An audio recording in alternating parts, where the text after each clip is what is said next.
Excelentíssimo, sejam todos muito bem-vindos ao nosso 29º episódio do nosso podcast Entre Autos e Cafés. Hoje esperamos trazer o último vídeo de Direito Penal e vamos falar ali um pouco sobre a Lei Penal no Tempo e no Espaço, que é uma matéria de parte geral que ficou para trás do nosso primeiro vídeo. E é aquele tipo de pergunta que vira e mexe e cai na prova. Então não se preocupem com isso, a gente não vai deixar isso passar. E também uma das nossas apostas são os crimes sexuais, violência doméstica, os crimes envolvendo aí questão de gênero, né? Então vem com a gente que a prova está logo ali. E agora é o momento de ganhar pontos importantíssimos para a sua aprovação. Então, pegue seu café e vamos para mais um episódio. Excelentíssimos, muito bem-vindos. Para complementar só rapidamente, nos outros episódios de Direito Penal, a gente falou um pouquinho sobre os aspectos importantes da parte geral do Código Penal. Então, hoje a gente vai trazer um pouco sobre a Lei Penal no Tempo e Espaço, porque a gente achou que ficou faltando informação para a prova de vocês. A gente falou sobre os crimes patrimoniais, aqueles que são mais importantes, a gente deu vimos algumas características daqueles crimes que a gente acha que também pode cair na sua prova. No último episódio, a gente falou sobre as penas e as consequências jurídicas. Então, se você tem alguma dúvida ainda no direito penal, alguma dessas matérias, acessa o card, acho que vai estar por aqui, e dá uma olhada nos vídeos anteriores. E vou aproveitar aqui também para dizer para vocês curtirem, compartilharem e seguirem a gente aqui no YouTube, no Instagram, no Spotify, para aquele que não consegue ouvir, para aquele que não consegue ver, mas prefere ouvir ali a gente no podcast, também está no Spotify. Então, aproveitem mais esse episódio. Perfeito. Pessoal, vamos já entrar na matéria, porque hoje, novamente, a gente tem bastante coisa para tratar e acho que, como a gente trouxe, a gente vai começar ali pela aplicação da Lei Penal no Tempo e no Espaço. Ela é Perfeito. regida por teorias específicas que delimitam ali a soberania estatal e garantem a segurança jurídica ali do cidadão envolvido em crimes, né? E acho que nada mais justo que a gente comece pela lei penal no tempo, né? Perfeito. Aqui o Código Penal brasileiro ele adota a teoria da atividade. Lembra que a gente falou lá naquele primeiro episódio? Luta, lugar, teoria da ubiquidade, tempo, teoria da atividade. Então lembra sempre, quando a gente fala de tempo, teoria da atividade. O que quer dizer isso? Considera o praticado o crime no momento, então, da ação ou da omissão. Então, quando que é o tempo do crime? No momento da ação ou da omissão. Teoria da atividade. Mesmo que outro seja o momento do resultado daquela ação ou daquela omissão. Essa definição ela é crucial para aferir a imputabilidade do agente, como no caso de menores, que vão completar 18 anos depois que causou o resultado, mas a conduta veio antes. Então, tudo isso a gente tem que analisar. Por isso que é importante, muito, muito importante, a fazer essa análise da teoria da atividade. Perfeito. E acho que dá pra gente falar um pouquinho dessa questão da sucessão de leis no tempo, né? Que é também um fato muito importante. O que acontece se houver uma novatio legis? Uma nova lei sendo trazida aí por ordenamento. A regra geral é retroatividade. A lei penal ela não vai retroagir, ela nunca vai retroagir para prejudicar o réu. Então a novatio legis impégios, ou lei incriminadora nova, ela não pode retroagir para a fins de agravar a situação do réu. E aqui agravar no geral. Vamos supor que vem uma nova lei que aumenta a pena por crime de furto. Toda pessoa que cometeu o furto, que a ação foi anterior a essa lei, não pode ser prejudicada, ainda que o processo ainda esteja em andamento, ainda que a denúncia sequer tenha sido ofertada. Então, prestar bastante atenção nisso. Perfeito. E aqui também é um ponto importante, né, que é a lei, então ela vai sempre retroagir para favorecer o agente. Né? Então, ela não retroage para prejudicar, mas ela sempre vai retroagir para favorecer o agente, que é a novatio legis in melius, alcançando, que nem se falou, inclusive fatos já decididos por sentença condenatória transitada em julgado. Então, nesses casos, o furto, né, que nem você falou, o furto, a pessoa furtou, já teve trânsito em julgado, veio uma nova lei que diminuiu o tempo do furto, essa pessoa vai ser beneficiada com essa alteração, mesmo que já tenha ocorrido trânsito em julgado. Exato, e havendo trânsito de julgado é possível a revisão criminal, né? A utilização do Instituto da Perfeito. Revisão Criminal para verificação. A mesma coisa acontece com a abolition crimes. Quando uma nova lei deixa de considerar o fato como crime, extingue a punibilidade e os efeitos penais da condenação, inclusive das condenações já transitadas em julgado. Então aqui há essa retroatividade por ser benéfica, né? Perfeito. Lembrar só do caso das leis excepcionais e temporárias, que são aquelas que possuem efeito de ultratividade. Ou seja, eles continuam a ser aplicadas a fatos praticados ali durante a sua vigência, aquela vigência da lei, mesmo após o término do prazo da lei, ou das circunstâncias que motivaram a criação daquela lei. Por exemplo, uma lei aqui foi a lei da Copa, que ela teve alguns efeitos até posteriormente. Mesmo com a lei já tendo perdido a validade, ela continuou tendo efeito. Só um Perfeito. exemplo de lei com ultratividade. E, como tudo no direito tem uma exceção, a irretroatividade ela é impossível se for para prejudicar o réu, salvo se para crimes permanentes e continuados. Porque essa ação ela se prorroga no tempo, então não há, no entendimento do doutrinador e da justiça brasileira, a retroatividade dessa lei. E sim a aplicação da lei mais grave se essa entrar em vigor antes da cessação da permanência ou da continuidade delitiva, porque o crime ainda está ocorrendo, a ação ainda está ocorrendo, conforme ali a súmula 711 do STF, né?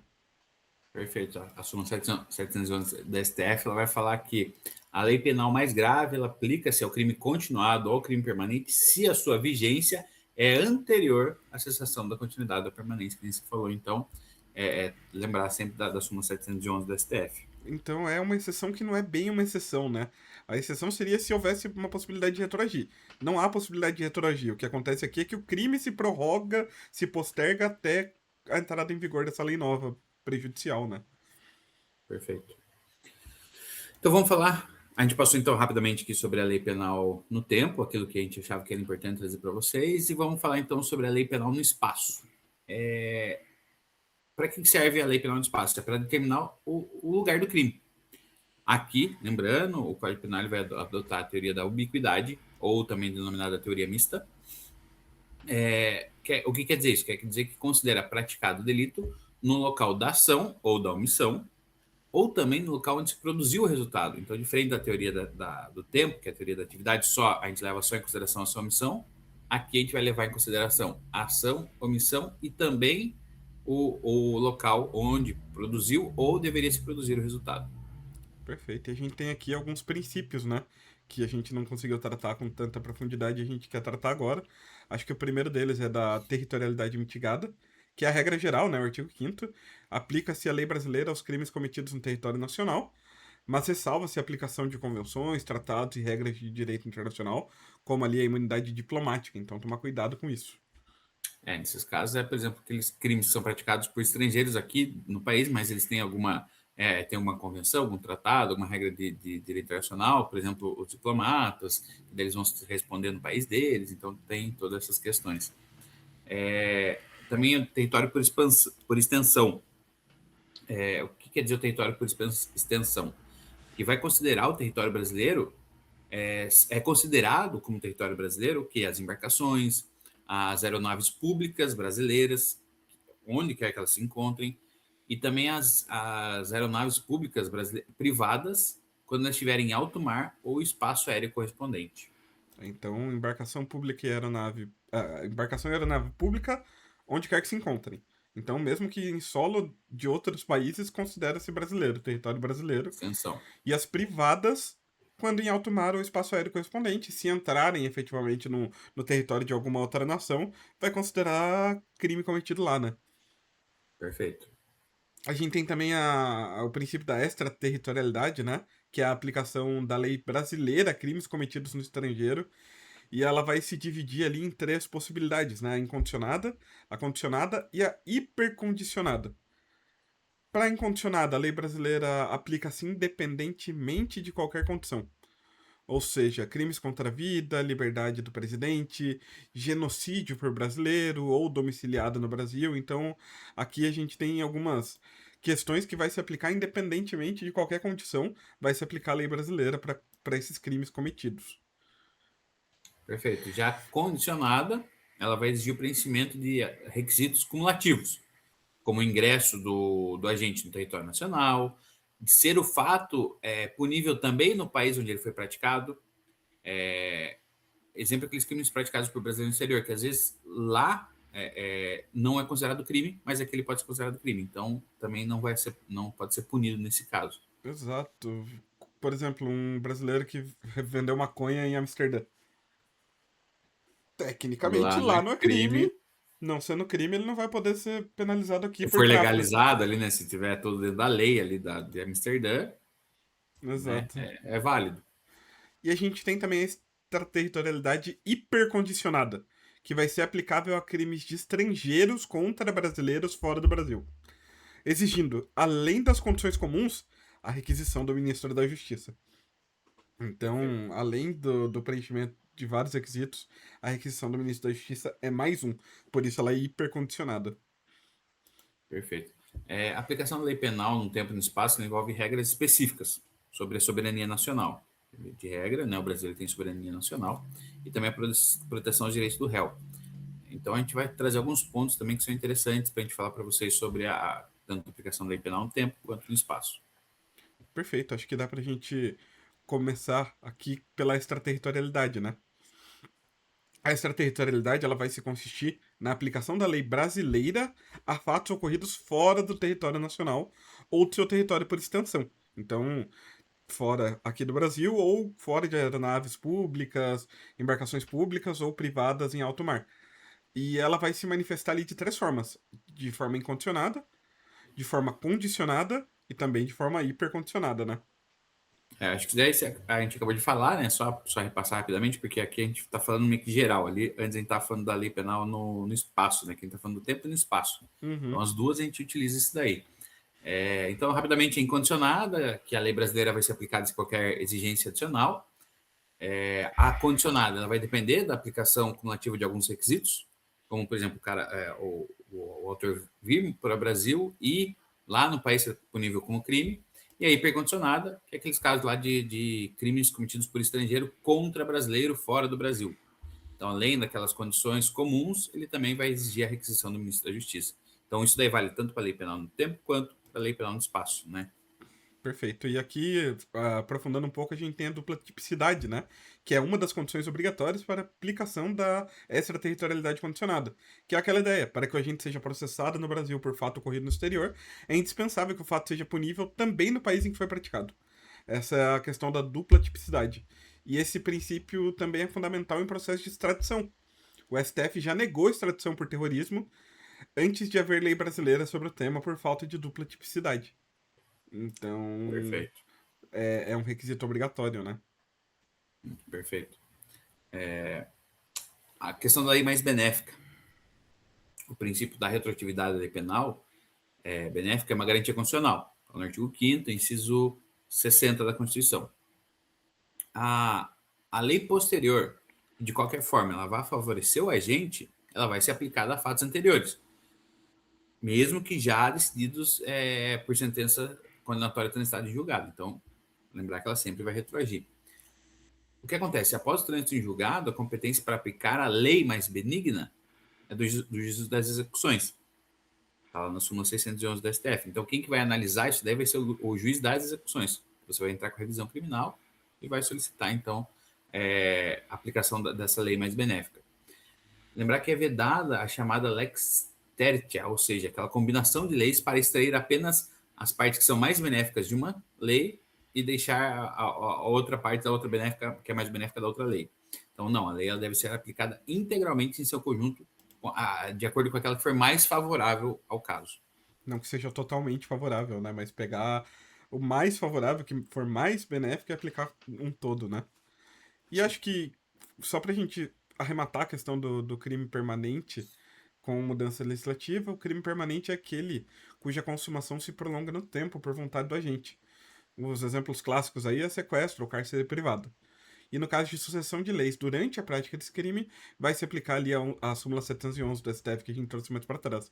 Uhum. Então, a lei penal mais grave, ela vai se aplicar ao crime continuado ou ao crime permanente, se a sua vigência é anterior à cessação da continuidade ou da permanência. É que nem se falou, né? Isso vai ocorrer porque se a lei nova ela entra em vigor enquanto o crime ainda está sendo praticado, ela é considerada a norma vigente. Então, ainda não foi, né, finalizado o crime. Então, a Exato. norma vigente vai ser no momento que finalizar o crime continuado. Então, não há uma retroatividade maléfica nesse caso, mas sim a incidência da lei atual sobre um fato ainda não cessado. Perfeito. E um macete aí pra gente fechar essa questão e vai valer para toda a sua prova. Identifica o princípio aplicável, se a gente está falando de direito penal no tempo, no espaço ou qualquer regra da parte geral. Verifica a condição ali que a questão está trazendo e aplique a consequências, sem dor de cabeça. Perfeito, perfeito. Então, agora a gente vai entrar nos crimes sexuais e na violência doméstica. Os crimes sexuais, ou também os crimes contra a dignidade sexual, eles fundamentam-se na proteção do direito da escolha do parceiro e também na preservação da liberdade e intimidade sexual do indivíduo. Esses delitos, eles vão abranger condutas como estupro, que envolve aquele constrangimento mediante uma violência, uma grave ameaça, a importunação sexual, que é a prática do ato libidinoso, sem uma anuência da vítima, o assédio sexual, que vai pressupor uma relação de hierarquia ou de ascendência inerente ao trabalho. Lembrar que sempre no caso de vítimas menores de 14 anos ou pessoas que sem discernimento, que não tem discernimento, a gente vai estar diante do estupro de vulnerável. Essa vulnerabilidade ela é considerada absoluta e eventual consentimento da vítima ele se torna irrelevante para a tipificação do crime. Então, atualmente, todos os crimes contra a dignidade sexual eles são processados por meio de uma ação penal pública incondicionada. Então, isso é importante lembrar. Crimes contra a dignidade sexual são processados por meio de ação pública incondicionada, ou seja, é o próprio Ministério Público que vai dar o andamento.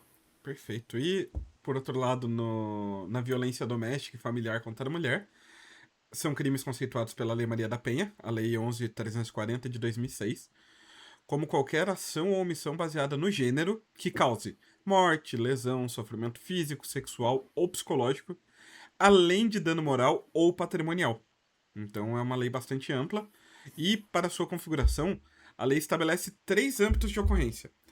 A unidade doméstica, então tem que ter um espaço de convívio permanente, a família, indivíduos ali aparentados por laços naturais ou afinidade, e ali qualquer relação íntima de afeto, na qual o agressor conviva ou tenha convivido com a ofendida. Então, são os requisitos ali para a configuração da violência doméstica e familiar contra a mulher, regido pela Lei Maria da Penha, né? Perfeito. Então, alguns pontos essenciais que a gente pode trazer sobre a violência doméstica vão incluir, por exemplo, a dispensa de coabitação. Não se exige que o agressor e vítima eles morem juntos para a aplicação da lei penal conforme a súmula 600 da STJ. Tem que ter ali um grau ali, né? Mas não necessita de que eles morem necessariamente juntos. A identidade do gênero, o sujeito passivo é a mulher, sendo que a STJ ele reconhece a aplicação da lei também para as mulheres transexuais. Então aqui a gente vai ter uma identidade de gênero. Então, geralmente o sujeito passivo que é a mulher, mas a mulher transexual também ela é equiparada aí conforme o entendimento da STJ. O legislador ele vai elencar também 5 modalidades de violência, né, da forma de violência. Nós temos a violência física, a psicológica, a sexual, a patrimonial e a violência moral. Perfeito. E desde outubro de 2024, por força da Lei 14.994, o feminicídio tornou-se um crime autônomo, artigo 121-A do Código Penal, definido como o assassinato de mulher por razões da condição do sexo feminino, o que envolve especificamente o contexto de violência doméstica ou menosprezo à condição da mulher. Então, hoje, o atentado à vida, que era previsto antes na Lei Maria da Penha, passou a ser previsto especificamente no artigo 121-A como um crime especial.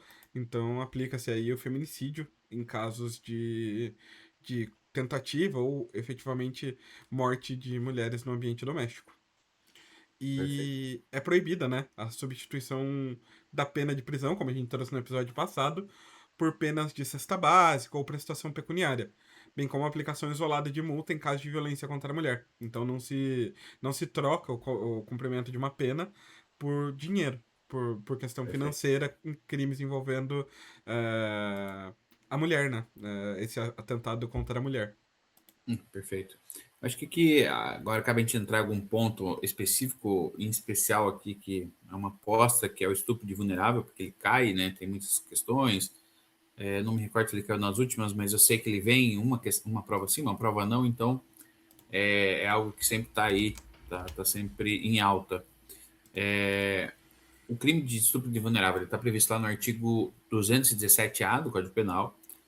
E consiste o quê? O que é o estupro de vulnerável? É ter aquela conjunção carnal ou a prática de um ato libidinoso com menor de 14 anos. A pena, nesse caso, ela vai ser de reclusão de 8 a 15 anos. Perfeito. E aqui a gente cabe trazer alguns pontos aí de profundidade do crime. A gente começar pelos sujeitos e a abrangência da vulnerabilidade. A gente tem a clássica vulnerabilidade etária. O critério é puramente biológico, bastando a prova de que a vítima tem menos de 14 anos no momento do crime, lembra? Atividade. Só recentemente, acho que o STJ teve um julgamento que foi bem polêmico nesse sentido, né, de um estupro de vulnerável, de uma menor de 14 anos, que entendeu-se que não era o estupro de vulnerável, porque ela tinha uma relação com o É, agressor, no caso aí, e daí foi o entendimento que era que eles já tinham. Então, assim, é um bem complexo, né? mas Apesar da lei trazer esse critério, né, da vítima ter menor de 14 anos, é interessante numa prova, se vier numa segunda fase, né, questionar, você ter essa decisão aí do STJ.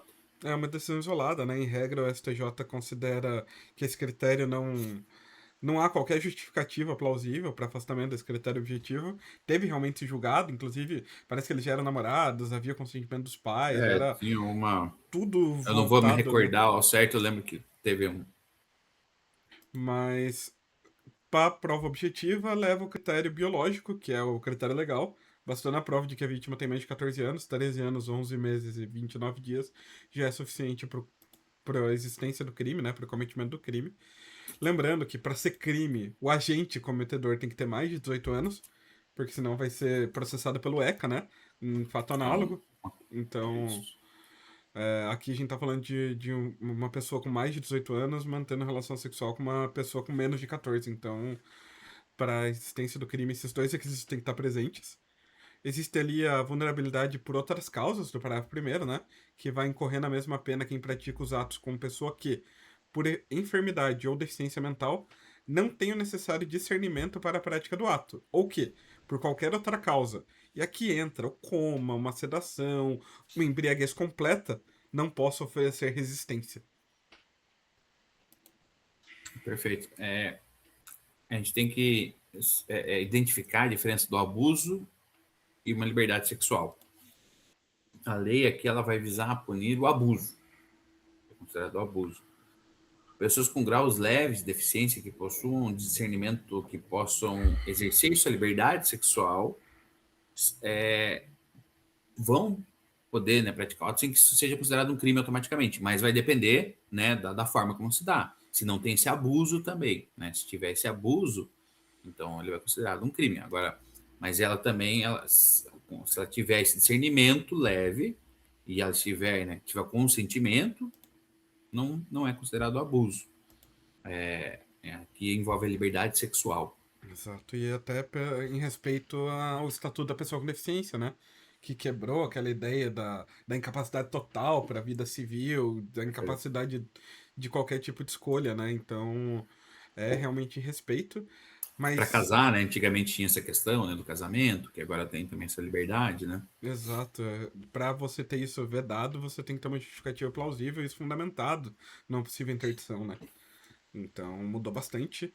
E aqui a gente tem também um ponto da irrelevância do consentimento, né? O STJ, na súmula 593, já traz que para o crime de estupro de vulnerável, ele vai se configurar independentemente de eventual consentimento da vítima, de sua experiência sexual anterior ou da existência de relacionamento amoroso com a gente. Ainda que o próprio STJ tenha uma decisão que diverge da própria súmula, né? Sim. Vontade, eu tô tentando achar aqui da STJ, depois eu vou tentar achar e depois eu mando lá, ou quem quiser entra aí, manda mensagem que a gente manda para vocês. Vontade penalmente relevante. A lei é que ela vai desprezar a vontade do vulnerável, considerando que ele não possui uma capacidade biológica para compreender as consequências dos seus atos. Então aqui a gente tem considerado então uma vontade penalmente relevante do menor. Perfeito. A- Estupro de vulnerável, por óbvio, é classificado como hediondo. em todas as suas formas, sejam elas simples, qualificadas, tentadas ou consumadas. Então, acho que nada mais justo. E a ação penal é pública e incondicionada, justamente por envolver a vítima menor de 14 anos que não tem nem condição de, porventura, representar, né? Perfeito. O prazo prescricional nos crimes contra a dignidade sexual de crianças e adolescentes começa a correr apenas da data que a vítima ela completar 18 anos. Então, antes ela completar 18 anos, não corre a prescrição. A partir do momento que ela completa os 18 anos é que vai começar a contar o prazo prescricional, que também a gente falou lá no episódio anterior. E Salvo uma reclusão aqui a gente de tem 8 a 15 anos, né? Então o prazo prescricional é de 12 no mínimo. 12, lembra, salvo se a ação penal, a ação penal já tiver sido proposta antes. Se a ação penal já for proposta antes da vítima ter completado 18 anos, daí vai correr o prazo prescricional. Perfeito. E processos vão correr obrigatoriamente segredo de justiça, né? A gente tá falando de. Não tem nem como. Da intimidade de adolescente, né? Aqui pelo ECA já é adolescente. Em regra, criança e adolescente vai ter aí o segredo de justiça decretado, né? Perfeito. Aqui, acho que cabe a gente trazer alguns entendimentos jurisprudenciais relevantes sobre o caso. Por exemplo, a necessidade de contato físico. O STJ entende que o crime pode ser configurado mesmo sem o contato físico direto, como chamado que eles trazem na contemplação lasciva, priorizando o nexo entre o ato do acusado e o dano à dignidade sexual da vítima. Então não necessariamente vai precisar desse contato físico. Perfeito. E nessa mesma linha, no tema repetitivo 1121 do STJ, não é possível a desclassificação. Se houver dolo de satisfazer a lascívia, ainda que sem contato físico, a conduta com menor de 14 anos será sempre estupro de vulnerável, sendo vedada a desclassificação para o crime de importunação sexual, lá do artigo 215-A, independente da ligeireza do ato ou do contato físico. Sempre vai ser estupro de vulnerável se envolver menor de 14 anos. Aqui, lembrar que aqui a palavra da vítima ela possui uma extrema relevância e tem um especial valor probatório no processo. Dado que esses crimes eles costumam acontecer ali na clandestinidade, é só as duas pessoas, é só no ambiente fechado, então muito reservados. Então, aqui a palavra da vítima tem especial relevância para o andamento do processo. Exato. E o erro de tipo aqui, que a gente falou lá no nosso primeiro encontro, o desconhecimento da idade da vítima pode, em circunstâncias específicas e muito específicas, excluir o dolo se caracterizar do erro sobre o elemento constitutivo do tipo. Mas aqui é algo extremamente difícil que deve restar comprovado no processo, né? Por exemplo, Sim. você tá numa festa em que menores de 18 anos não podem São frequentar, proibidos. que há efetiva proibição de frequentar, e você conhece uma Exigido a menina. carteira ali na entrada, daí a pessoa apresentou uma carteira falsa, então, né, tem tudo Exato. isso, essas questões, né? É uma possibilidade, mas que ainda assim vai ser analisada, né? Não que vai te Uhum. garantir uma exclusão de. Você vai responder pelo crime de estupro de vulnerável, muito provavelmente. E lá você vai ter que provar toda a situação para verificar um eventual erro de tipo e você ter ali a sua pena extirpada, né? Perfeito. É importante falar das formas qualificadas e majoradas também. Quando tiver um resultado agravador da conduta, a pena vai ser aumentada. Se da conduta resultar uma lesão corporal de natureza grave ou gravíssima, aí a pena vai passar de 10 a 20 anos. E se ocorrer a morte, ela passa de 12 a 30 anos. Nós também temos as causas de aumento de pena, lá do artigo 226, que a pena pode ser aumentada se o agente ele for ascendente, padrasto, irmão, cônjuge, tutor, empregador da vítima, ou se o crime ele for praticado mediante o concurso de duas ou mais pessoas. Então, a gente vai ter a causa de aumento de pena. Lembrar também da continuidade delictiva, que se o crime ele for praticado reiteradamente por longo período, sem que possa precisar o número de atos, aqui a gente vai ter um aumento de pena no patamar máximo de 2/3. Perfeito. Acho que aqui a gente mata o estupro de vulnerável e dá pra gente falar um pouquinho da importunação sexual, né? Que foi introduzido ali no Código Penal, como eu já disse, artigo 215-A, pela Lei 13.718 de 2018, salvo engano, para suprir uma lacuna punitiva entre o crime de estupro e a antiga contravenção penal de importunação ofensiva ao pudor. Acho que cabe a gente aprofundar um pouquinho. Você consegue trazer o conceito pra gente? Perfeito. que é, então, a importunação sexual? Consiste na prática, você praticar contra alguém e sem a anuência dessa pessoa um ato libidinoso, sem o seu consentimento, sem a sua anuência, tendo o objetivo de satisfazer a sua própria vontade, sua própria lasciva, ou de um terceiro até. Então, a partir do momento que você vai praticar com alguém ali, sem o consentimento da pessoa, um ato libidinoso, com esse objetivo de fazer a sua vontade, a sua lasciva ou de um terceiro, nós estamos diante de um crime de importunação sexual. Perfeito. Acho que a pena ali de reclusão de 1 a 5 anos, se o ato não constituir crime mais grave, é razoável. Então Porque ele é pode uma exceção, né? virar um estupro, né? Exato, ele Dependendo do pode vir a caso. ser um estupro, pode vir a ser um ato obsceno, um assédio sexual. Então, se for um crime mais grave, vai responder pelo crime mais grave. E aqui a gente tem os exemplos comuns, aqueles beijos lascivos à força, toques em partes íntimas sobre a roupa, masturbação ou ejaculação em locais como o transporte público e o froteurismo, que é a prática de se esfregar em alguém sem o consentimento. Infelizmente, essa prática se tornou muito comum nos ônibus, né, públicos, né? A gente vê Ônibus, muito vídeo, metrô. tem muito no metrô, então teve muitos casos assim, e até por isso que o legislador ele resolveu trazer também, né, para o Código Penal essa prática para tentar inibir um pouco a prática desses crimes e que acabam ofendendo aí a dignidade da pessoa, né, que sofre esses atos. Exato. E aqui a gente tem um crime material comum.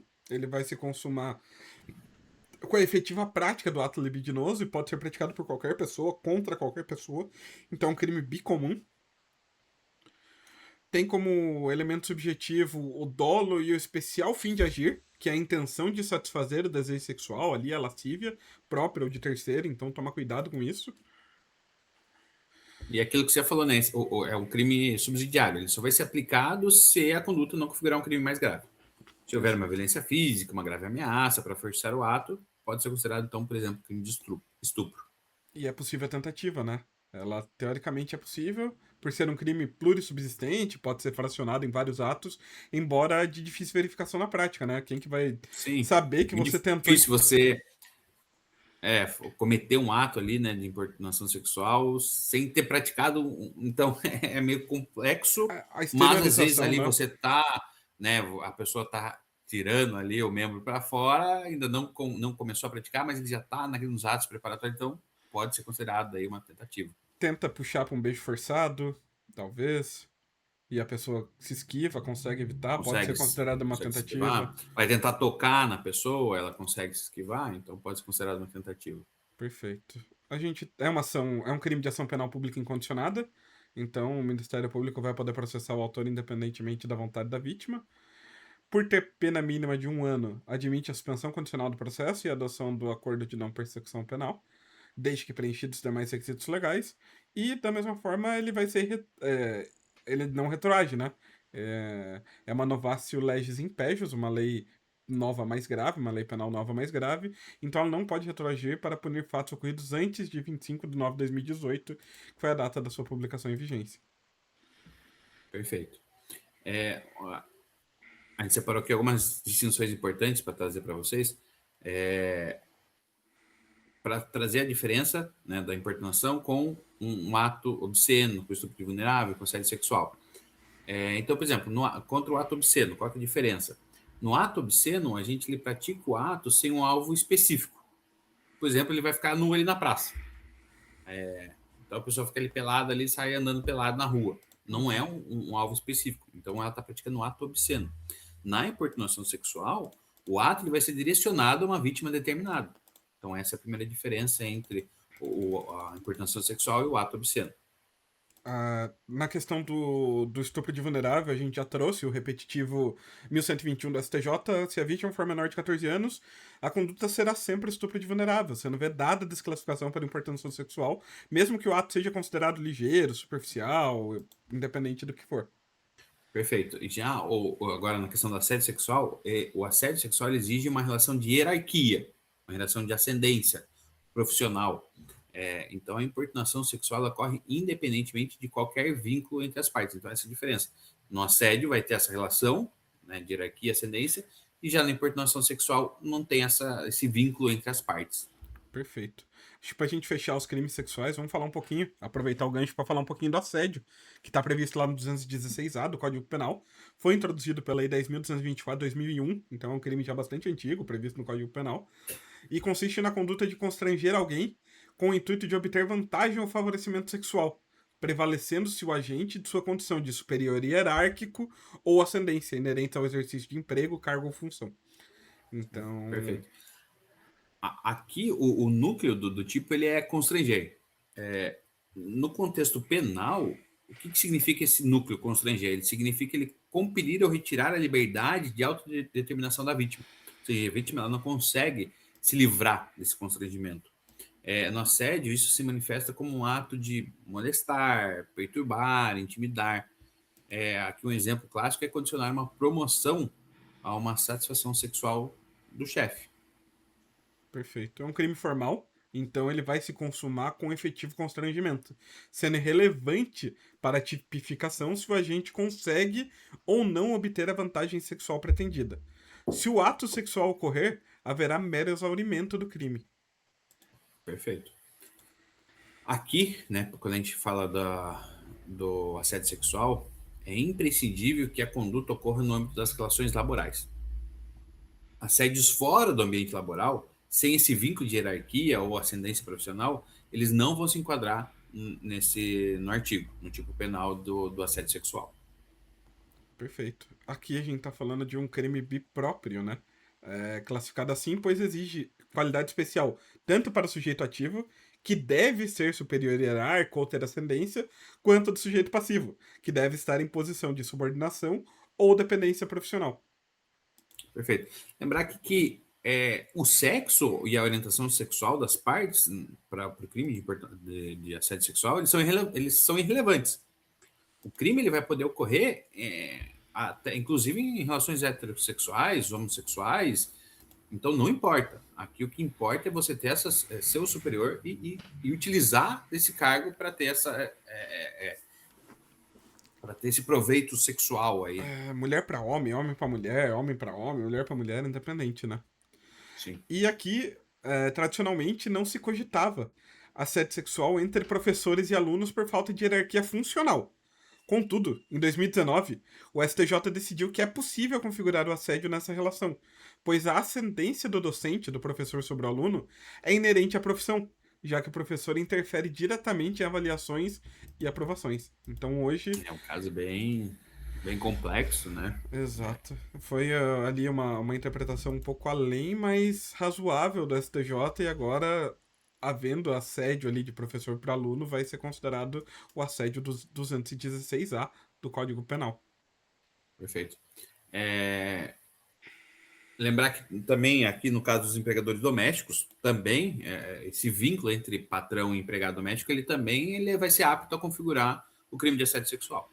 Então, Perfeito. mas empregado doméstico não tem uma... Não, você vai ter também esse grau aí de ascendência, esse grau de hierarquia, por isso ele vai ser considerado assédio sexual.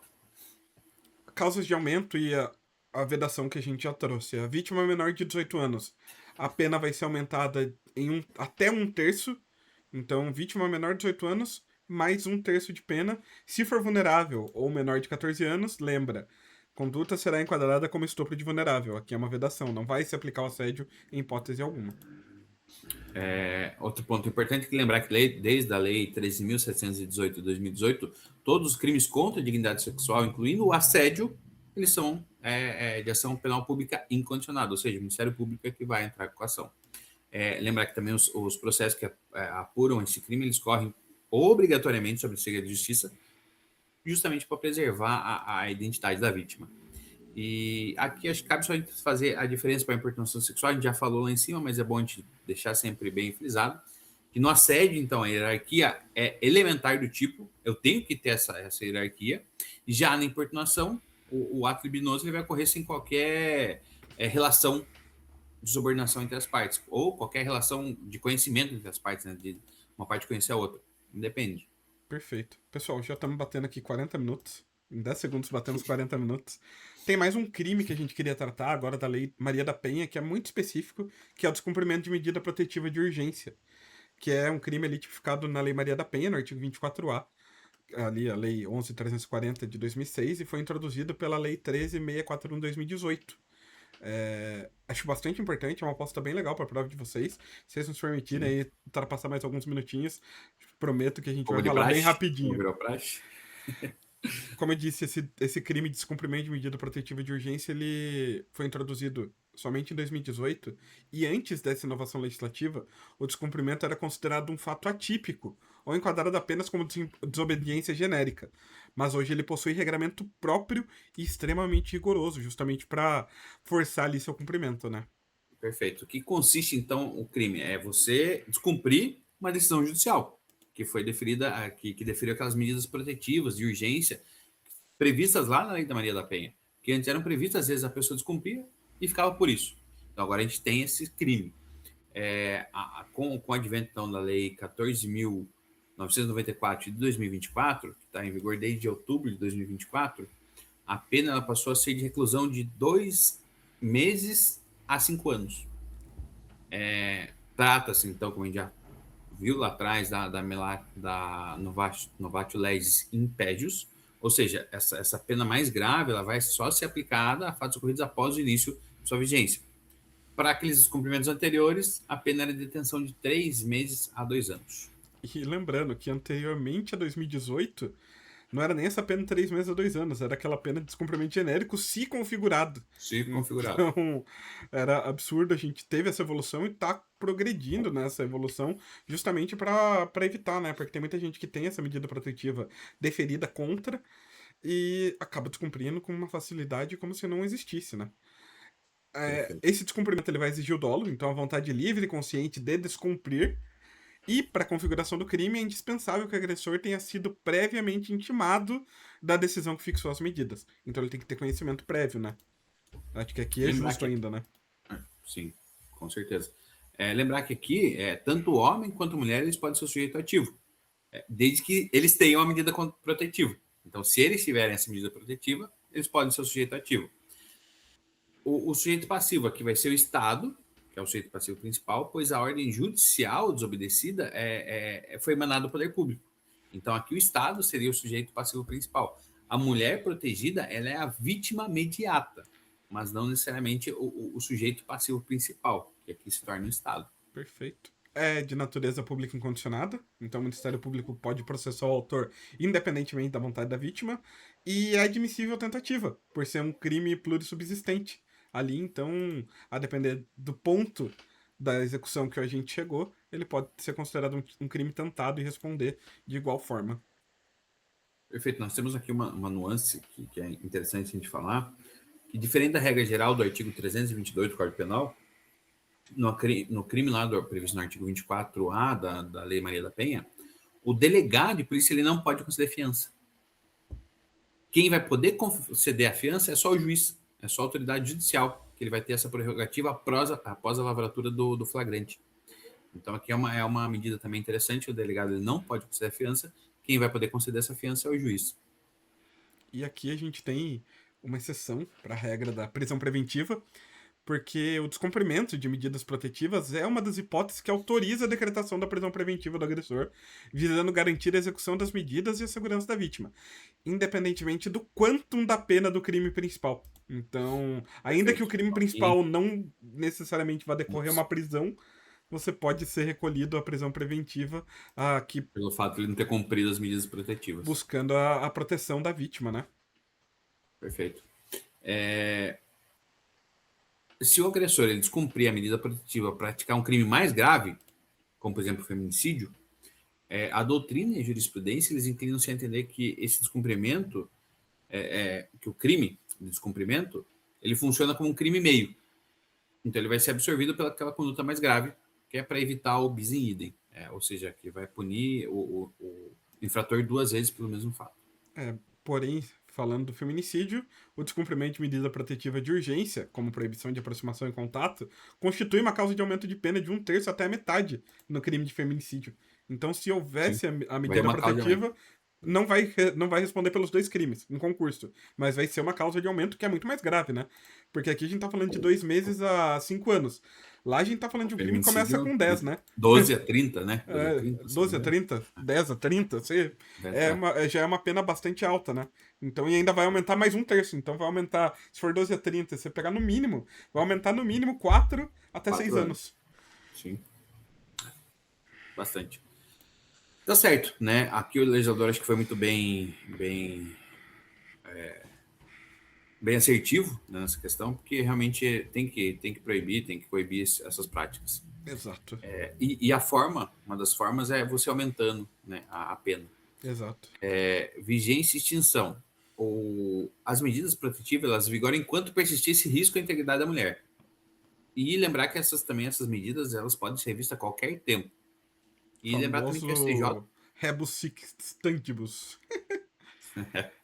E lembrar que o STJ ele entende que se a punibilidade do crime principal for extinta, em regra, a medida protetiva ela vai ser revogada. A não ser que a oitiva da vítima demonstre que a situação de risco ela ainda persiste, ainda continua. Então, daí vai continuar a medida protetiva. Pessoal, pra gente fechar, a banca testa de extensão técnica. Emoção não responde questão. Foquem com bastante afinco nessas matérias, as apostas são boas para essa próxima prova. E se eu pudesse fazer ali, como a gente traz no final de cada matéria, a aposta estratégica agora para o 47º, o ranking de maior probabilidade, no nosso entender, foi erro de tipo e erro de proibição.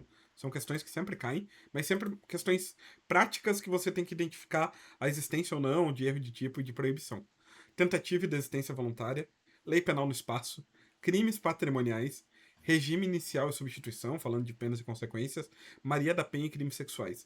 Dominar aqui esses 6 núcleos coloca você acima da média e pronto para uma possível segunda fase. Perfeito. Lembrar que aqui a FGV ela não quer saber de você decorar o artigo. Ela quer saber se você consegue reconhecer o problema penal que ela vai esconder aqui naquela história que ela vai contar para vocês. Então, vocês têm que estudar com estratégia. Tem que saber estudar, saber o que priorizar, como estudar. Por isso que é importante, a gente sempre fala, faça questões. Porque fazendo questões você entende como que a banca ela vai cobrar aquele tema, aquela questão, aquela matéria. Então, é isso. Em penal, acho que era isso que a gente tinha para trazer para vocês, né? Como a gente fala sempre, aquilo que a gente acha que tem mais probabilidade de cair. Então, se você não vai focar em direito penal, mas quer tentar ganhar uns pontos, você vai ter que ler a lei, fazer alguns exercícios e assistir os vídeos, que assim você consegue tirar algumas dúvidas relevantes sobre esses pontos que a gente trouxe. Perfeito. Senhores, aproveitar aqui esses minutos finais, pedir novamente para vocês se inscrevam no nosso canal, curtam esse vídeo, compartilhem com quem está estudando, com quem está se preparando. Nosso objetivo é trazer sempre de forma bastante direta, bastante objetiva, ainda que a gente sempre passe um pouquinho do tempo, mas nosso objetivo é sempre trazer da melhor forma possível para vocês o material. Sigam o nosso Instagram, a gente tá um pouquinho parado lá, estamos devendo um pouquinho por lá, mas o objetivo é ter uma Mas a movimentação. correria tá grande. A gente tá tentando ver como a gente vai fazer para fazer alguns cortes, alguns materiais mais diretos lá para auxiliá-los pelo Instagram e também pelo TikTok. A gente traz essa novidade em breve.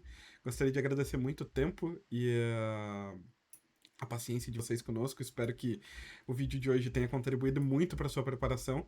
Nos vemos num próximo episódio.